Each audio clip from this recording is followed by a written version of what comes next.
All right, we are live. All right, good evening.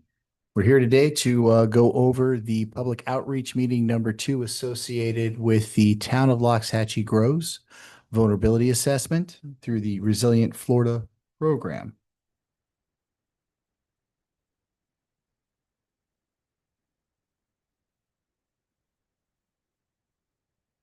Should be on. I just had to turn it off and back on again. Is it not working? Oh, hold on. All right, try it now. There you go. Okay.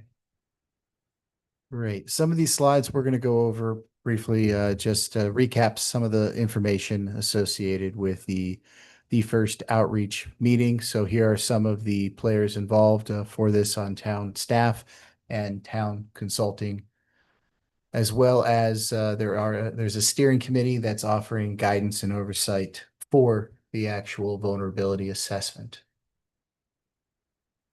Okay. We're going to look over the goals of the program, the critical assets, modeling results, and the final report and recommendations. So starting off with just a brief review and a timeline. The project has already started. The data collection has occurred. The modeling is complete.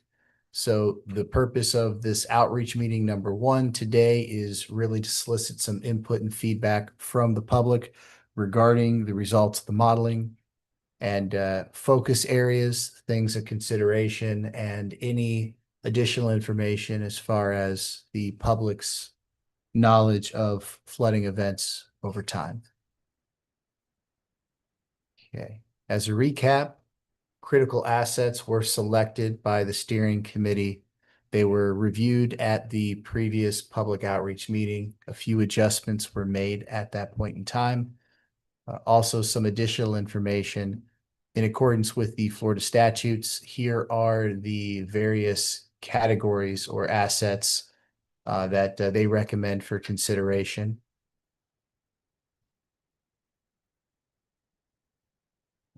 Some of these do not apply to the town. However, there are drinking water facilities throughout the town. I don't believe there's any electric production or supply facilities. However, we do have our communications tower and disaster debris management sites.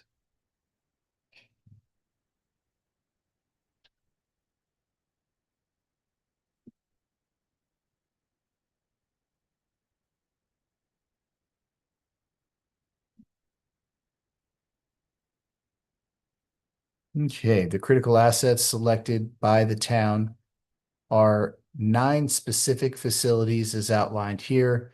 One of the things that was brought up at the first public outreach meeting was to include animal rescue, veterinarian clinics, and other medical related, veterinarian related places for livestock throughout the town.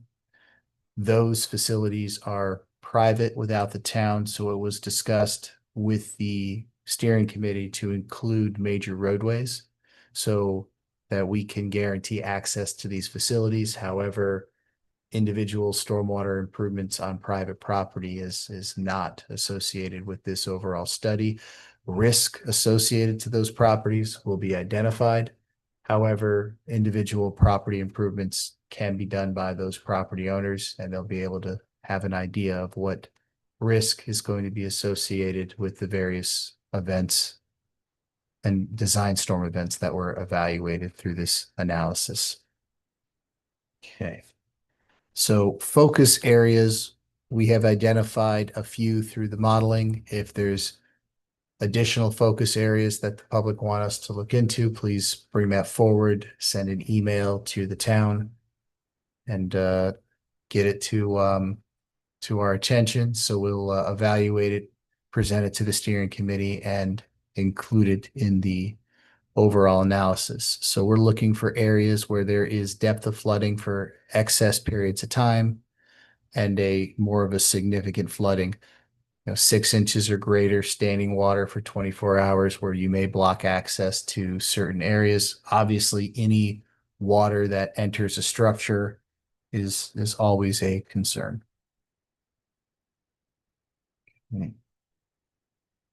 All right, I'm going to briefly go through some of these modeling concepts. We just put these slides in here just to provide a little bit of education of the big picture elements needed to generate a surface water management system model, which is the basis of the vulnerability assessment. Okay, so big picture, we have to calculate stormwater runoff, and runoff isn't just the rainfall that comes into your site. There is soil storage, which reduces the amount of your site runoff, at which point it'll calculate what your total runoff is, compare it to your site storage, and then whatever is left will discharge off-site if there's capacity off-site for that runoff to travel there. Just a quick concept here. So you have your standard lake water elevations in the darker blue, and then your storage capacity would be above that. So that would be your on-site runoff, and then it will level out between one property to the next, to the town's canal systems, so on and so forth. So as the town as a whole, for the most part, most parcels are hydraulically connected at or above a specific elevation, and they will start sharing storage. All right, there is capacity we brought up through either canals, overland flow, pipe discharges that'll allow these areas to connect. All right, and then the outfall is the point where the water leaves the system, and it's no longer a factor in the kind of the water elevation. You might have water moving overland flow or over a weir at that point in time. Big picture for the town. The town discharges from north to south. The topology of the town mimics this as well, where the higher elevations in town are generally located further north. I believe it varies from about elevation 21 to 19 on average from the north side of the town, working your way towards the south. So all of the lettered canals are going to run south. They're going to interact with collecting canal, where collecting canal would bring it to the primary discharge structure at D Road. And there are smaller secondary structures at A Road and at Folsom / Crestwood Boulevard. Those structures only operate in significant storm events.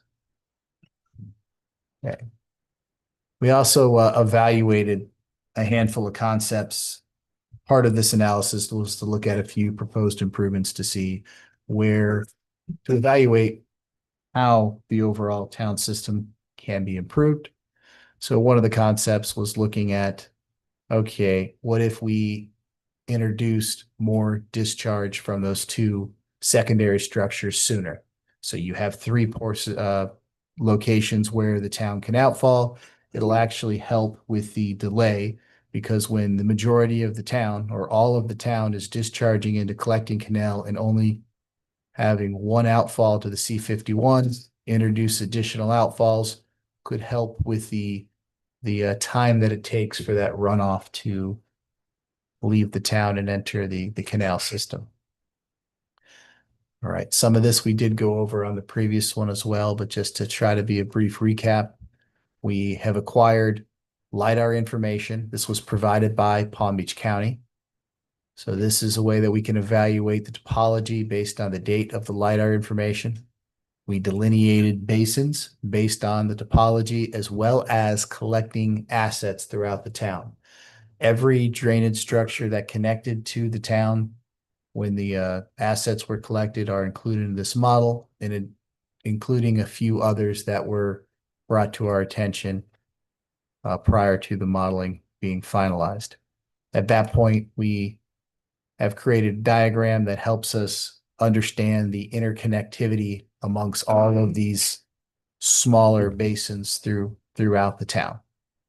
So you'll have a connection diagram is more or less what we set up just to, again, interconnect the various basins together.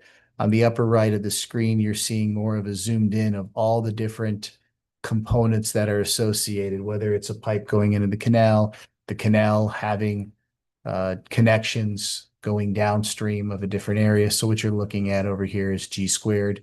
You'll see private culverts entering the canal, culverts underneath main driveways, segments of the canal, as well as the various properties or basins that are connected to this portion. Okay. Zooming in a little bit more and giving an aerial background just for some context, as well as the LiDAR information, the stage storage data that is available. Okay. All right. This is just piecing all of this information together. This is where we have our modeler dives in and just puts in the stage storage information, the basin characteristics for each of the various components within the model. All right, getting into the fun part, the results of the model. So we modeled various simulations or design events for this study. One of the ones that was added was based on, I believe it came through the public outreach meeting. It came from one of the council members. They brought up, how does this compare to Tropical Storm Isaac? That was a storm event in August of 2012, where over 12 inches of rainfall was dropped in the town and in the western region within a relatively short period of time. We have looked at this. We've modeled this through a 25-year 3-day and adjusted the rainfall to 12.3 inches. That's the design storm that really closely resembles that. The 25-year 3-day storm design event shows 12 inches of rainfall within a 72-hour period. Believe it or not, the rainfall distribution is fairly close to the South Florida 72 distribution map. So we utilize that just to have a basis of what was experienced throughout the town or could have been during that storm event.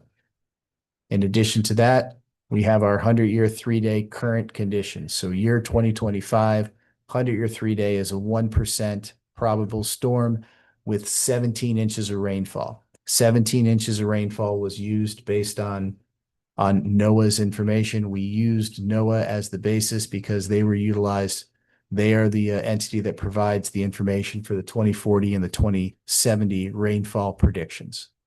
So for consistency basis, we utilize that, whereas the C51 study done by FEMA, which is also the FEMA flood maps, were based on 16.3 inches of rainfall because that was the average through the overall basin and not necessarily at a specific location.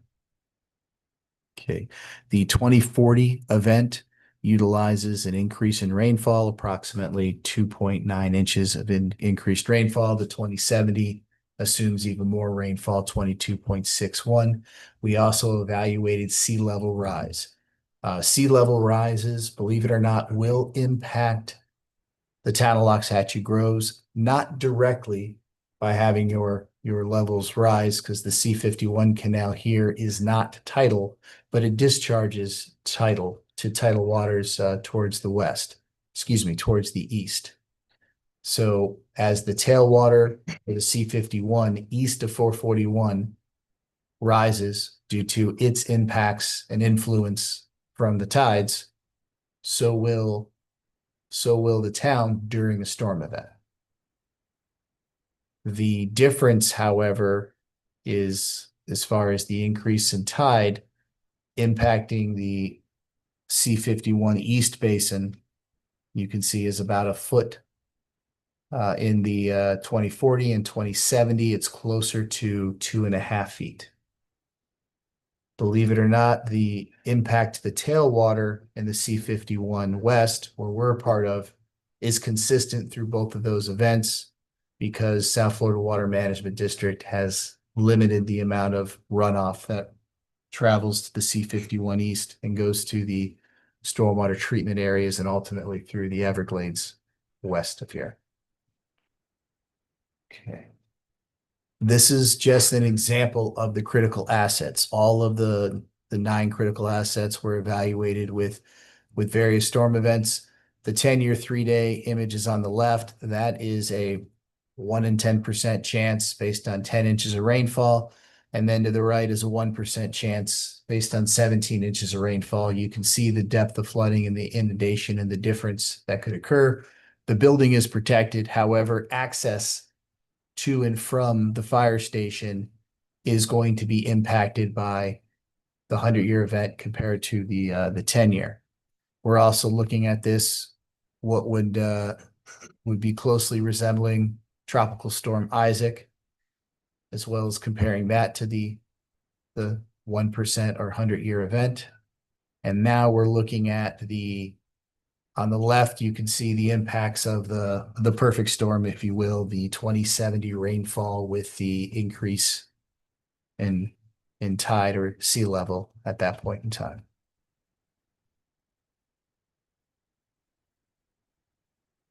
Okay, now we're looking at another example. This is just B Road near Southern Boulevard. It's a lower lying area of B Road. So this is seeing the impacts that could occur during those larger storm events, as well as in comparing the depth of flooding those areas. We assigned a risk level to all of the assets. So there's a risk level, we'll go over that in a little bit, where it's between a 1, 2, and 3. 3 being the highest level, where you have deeper floodwaters and for longer periods of time. Okay, this is a graphic for the 9 different critical assets that were evaluated. So you'll be able to see these on all of the various scenarios. So just to run through some of these real quick. Part of what I should have mentioned, if you have a specific question related to a specific slide, please consider using the slide number that you see on the right-hand side and letting us know. That'll help us pinpoint and answer any questions that the audience may have. Okay.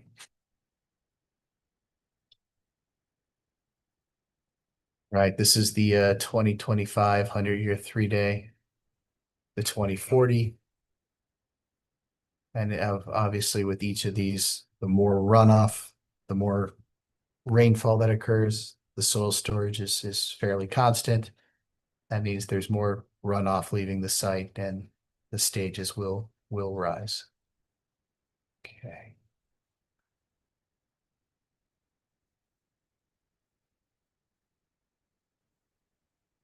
Okay.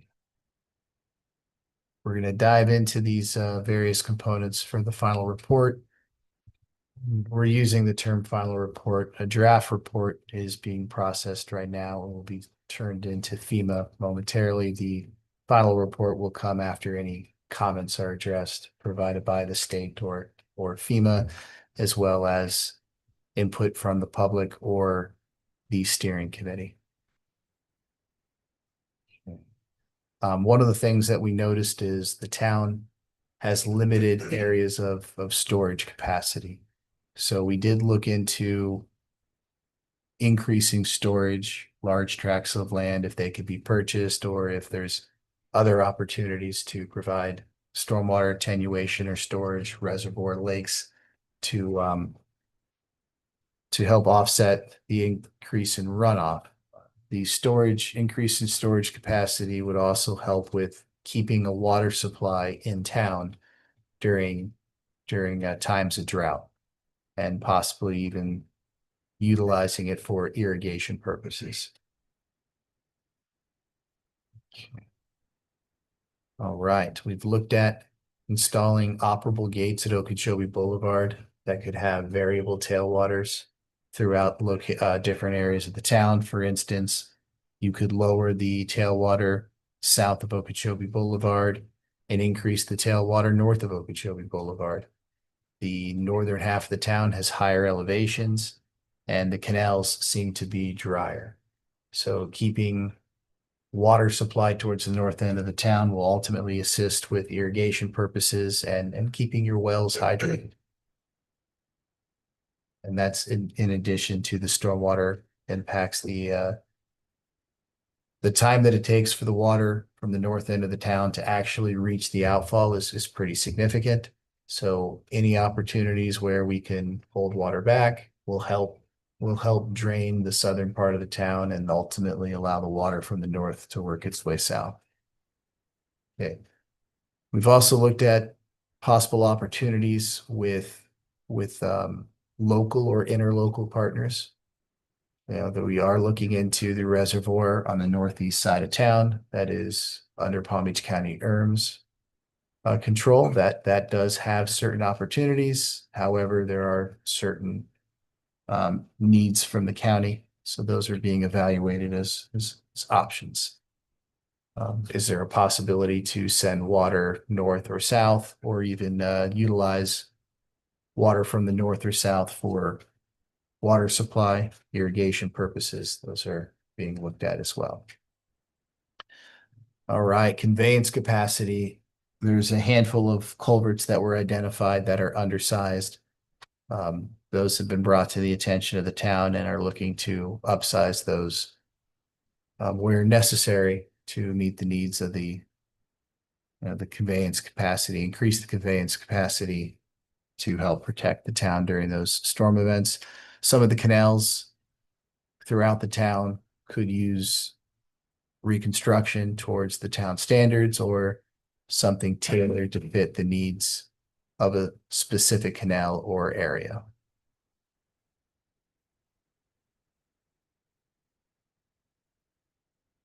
Okay. Other recommendations is to improve your discharge. One of the things we mentioned earlier is to add discharge sooner from A Road and Folsom to help spread the water out. That'll also help with the time that it takes to discharge for the town. Adding telemetry or improving the telemetry to give you control. And then also having telemetry available if you install weirs at Okeechobee Boulevard.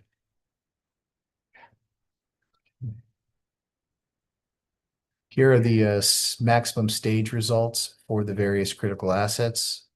We're going to look at this and for the various design events, also with the risk factor assigned on the right. So a risk factor, well, let's just look at this for the 100-year as well.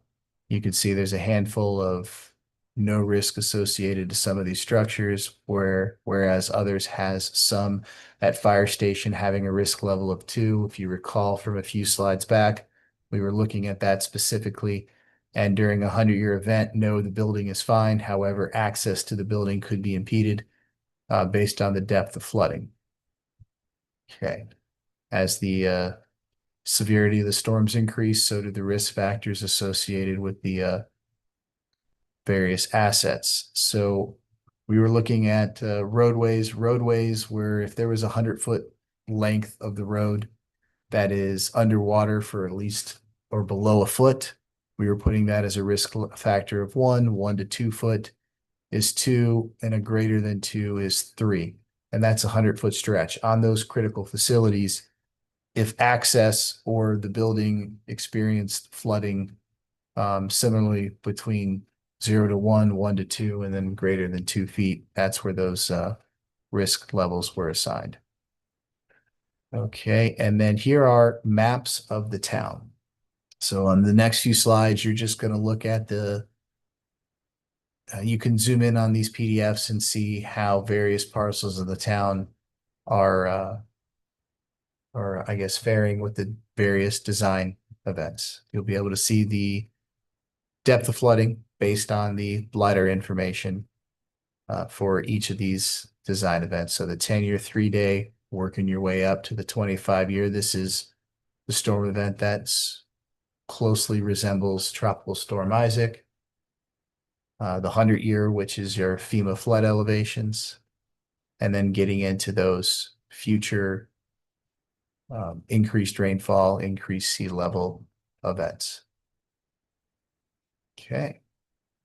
Appreciate your time and your effort. And again, if you have any questions, comments, or concerns, please send those into the town so we can review and get those addressed.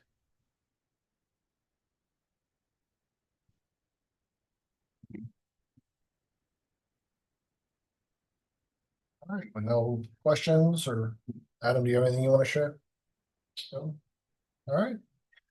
I believe all of our audience members' questions have been answered. So We will we'll conclude our event this evening. Thank you for joining. Yeah, it's always easier when you're not getting heckled. Yeah.